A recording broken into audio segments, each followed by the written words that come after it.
А я рисую для себя. Надежда Краснова. Так, наверное, можно.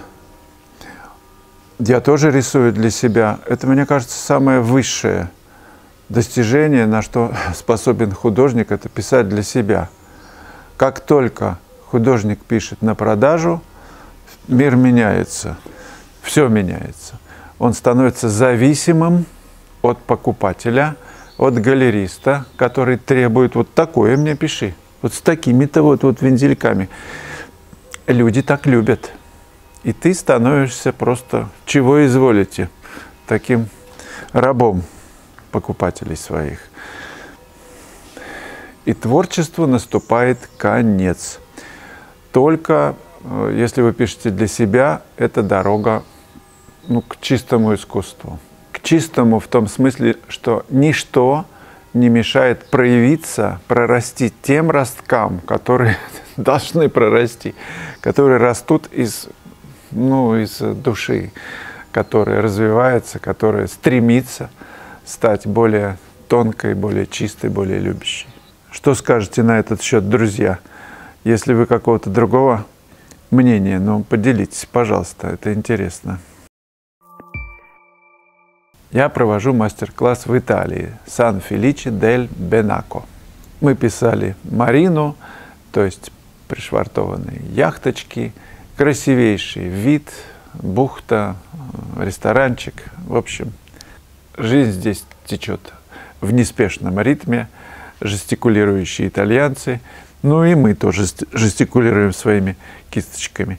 Это интересно для прохожих, они останавливаются, благодарят и высказывают свои восторги. Руслан Джакупов. Если ваши книги по живописи, технике и ПР, я не профессионал, каждый раз пишу интуитивно, экспромтом.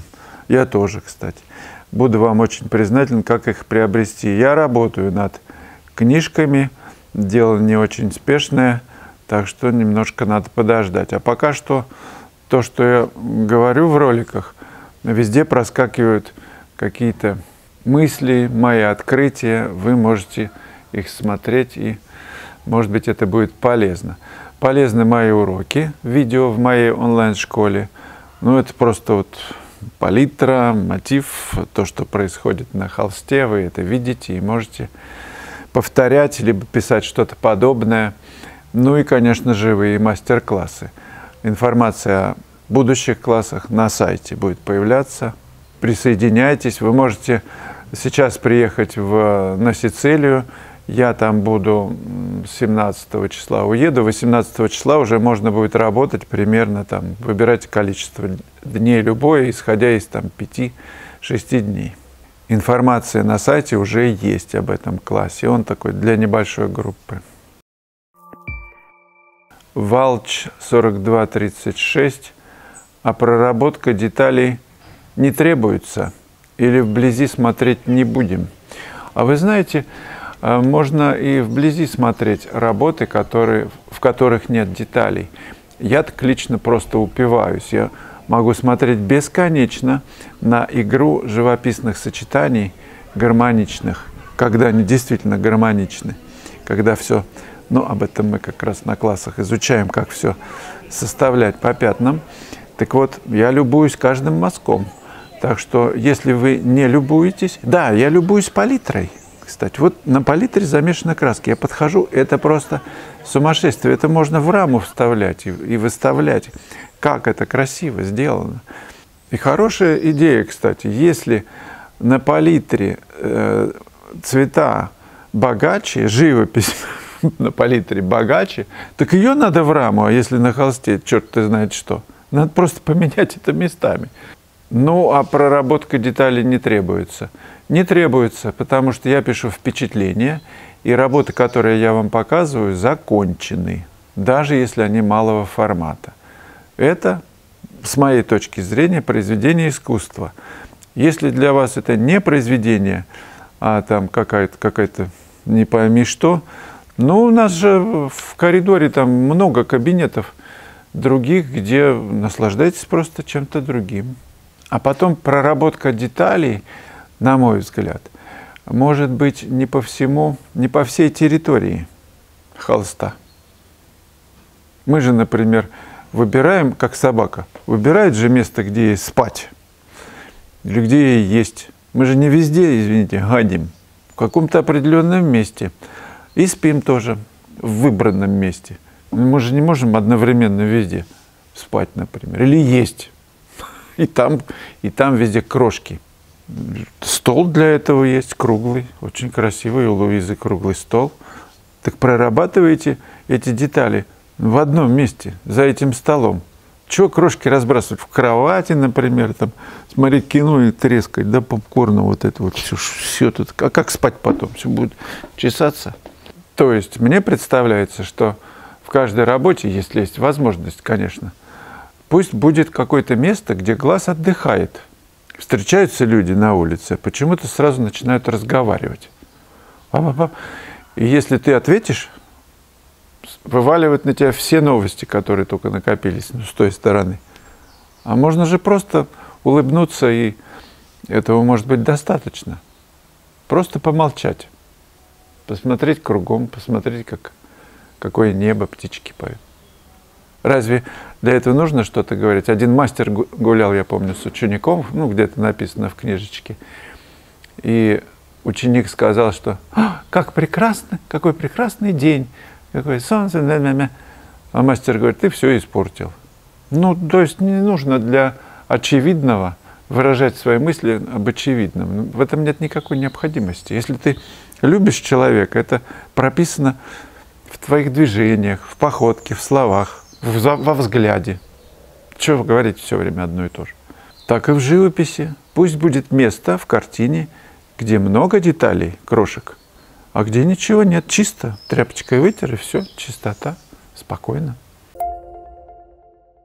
Ольгея, 23. Спасибо, Вячеслав. Да, я вышла писать с натуры георгины.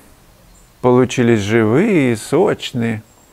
Потом пришла домой и по фото решила подправить, улучшить.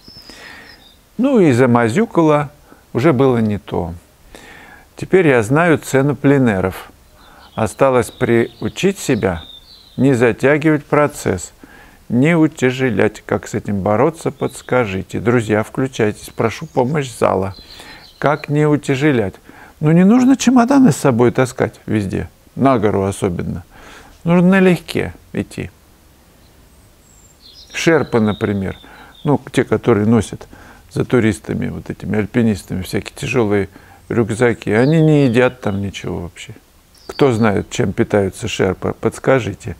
Так, цену пленэров, как не затягивать процесс. Ну, писать, во-первых, на маленьком формате, быстро, ну, грамотно писать. Это самое важное. Если в мозгах не выкладывается, ну, некая мозаика ведения работы, то пишите длинно, долго сначала, пока это не выстроится. Вы сами почувствуете, что хочется быстрее писать в какой-то момент. Ну, так и ускоряйтесь. Но если вы еще неровно на ногах ходите и ускоряться будете до, значит, 9,1 Ж, то вы упадете со второго шага. Так что не надо торопиться сначала.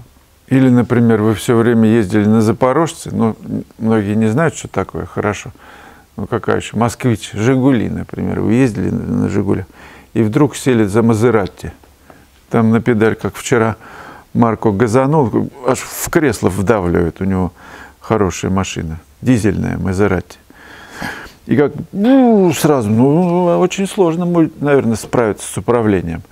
Давайте сначала неторопливо. Вот на классе мы пишем довольно-таки, вообще один этюд народ пишет за день. Неторопливо, потому что мы изучаем, мы настраиваем свой глаз, алмаз, на точное видение взаимоотношений, пятен, тональных отношений, цветовых, ну и композиционное решение ищем, не торопясь.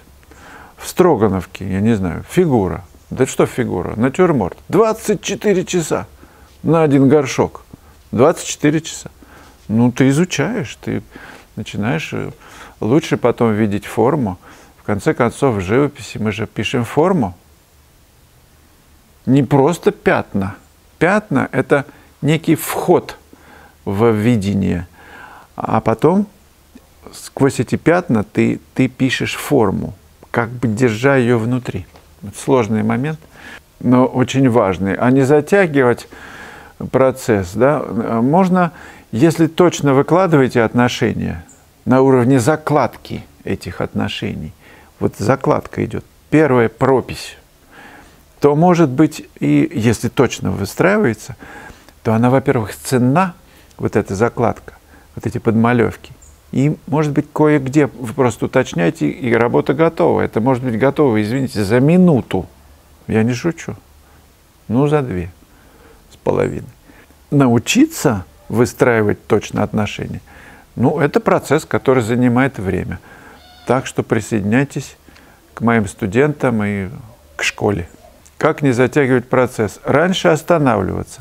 Попробуйте делать промежуточные фотографии того, что вы делаете. Или видео, на видео снимайте, как вы пишете. А потом на прокруточке вы увидите, с какого места вы начали уничтожать уже готовое, уже сделанное.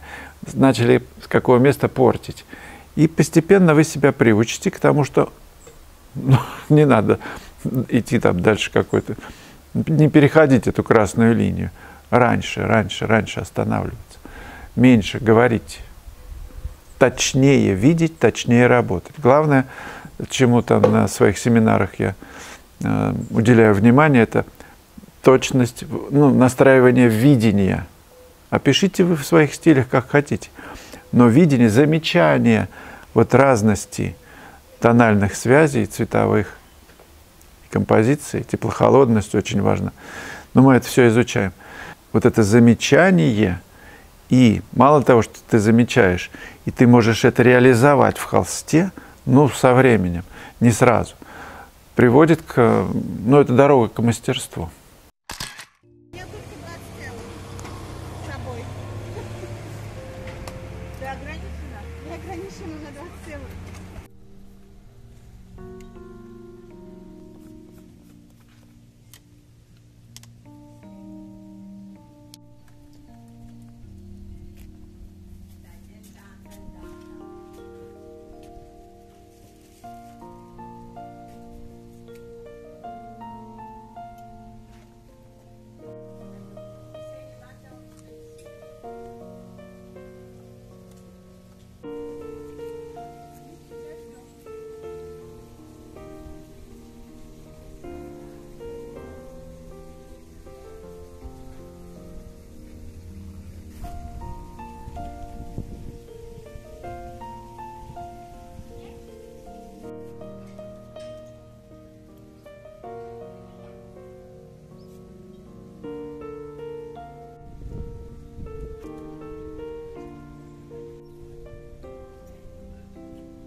Да вы тебя сама... О, они, да, холсты, повозка, телега, да. Оглобли, вот это, зонтик. Шикарно. Вот это вот как ее. Афиша тоже моя. Вот это место тоже белое. Ну вот тут вот оранжевое. А он это...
Не забывайте, друзья, подписываться на канал, ставьте лайки и задавайте вопросы. Комментируйте, конечно, это важно для развития канала. Ну, пока.